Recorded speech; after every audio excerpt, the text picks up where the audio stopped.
Секторот за внатрешни работи Тетово го идентификува лицето кое се криеше под псевдонимот Лудак ретардиран и кое вчера испрати заканувачки имејл за поставена бомба во основното училиште Братство Миѓени.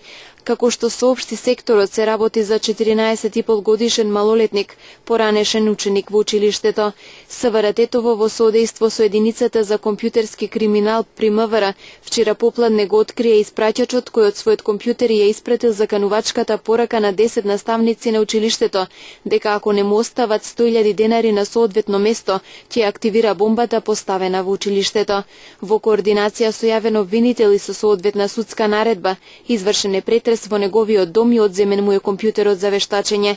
Малолетникот во присуство на родител повикан е во СВР Тетово. Разговарано е со него и се работи на документирање на случајот. Инаку вчера лажната тревога за поставена бомба беше причина за прекин на наставата во училиштето, а полицијата 2 часа го пребаруваше објектот. Како што соопшти МВР, вчерашниот е прв настан на лажно пријавување на бомба регистриран годинава во Македонија. Минатата година имало 6, од кои 4 се расчистени и документирани, а против лажните пријавувачи се поднесени соодветни пријави.